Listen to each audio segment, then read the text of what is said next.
आज है काम करने का दूसरा दिन। तो चारा वगैरह काट लिया है, भैंस के लिए खाना खा लिया है। तो अब्बू मेरे पीछे लगे हैं अभी पानी का रास्ता साफ़ करने। मैं भी काम करने लगा उनके साथ। तो काफ़ी ज़्यादा टाइम लगेगा, मेरा ख्याल है 1 घंटा लग जाना है रास्ता साफ़ करते। 1 hour later.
वही वो पीछे या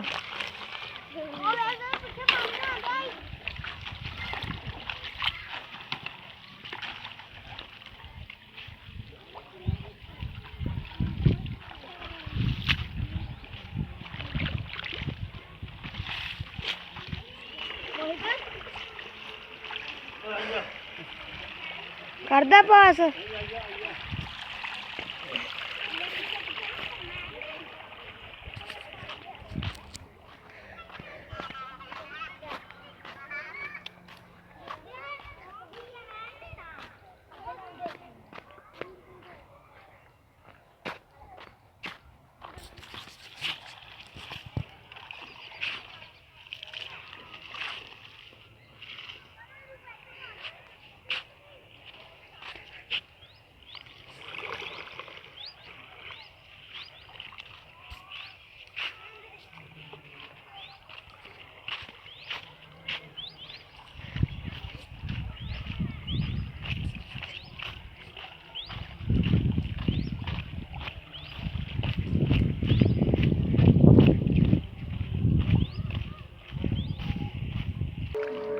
लें जी, ये एक क्यारी मुकम्मल हो गई है। बाकी अभी हमने बंद नहीं बनाए और साथ साथ ये बनाते जाएंगे। नारा शुरू।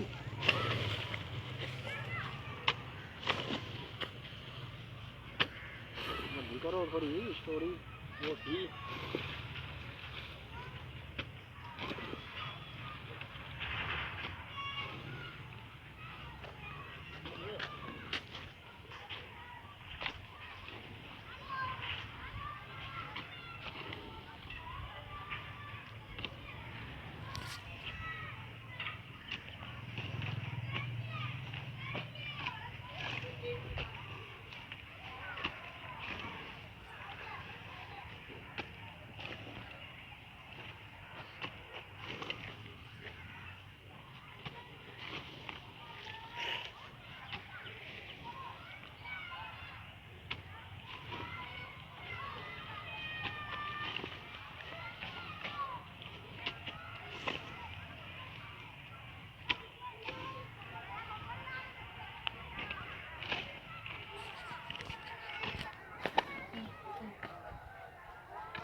है कर दिन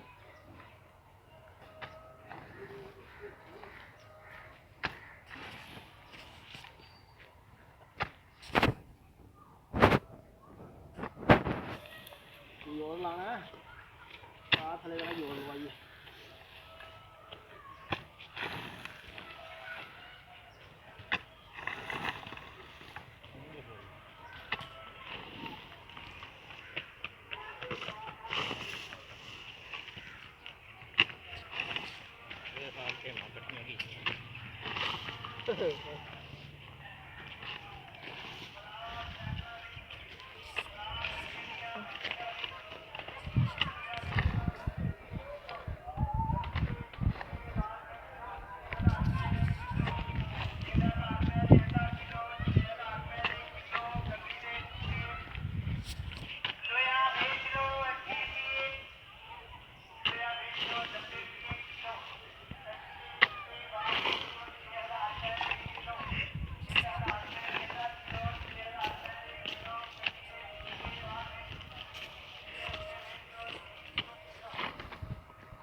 मैं करना सही है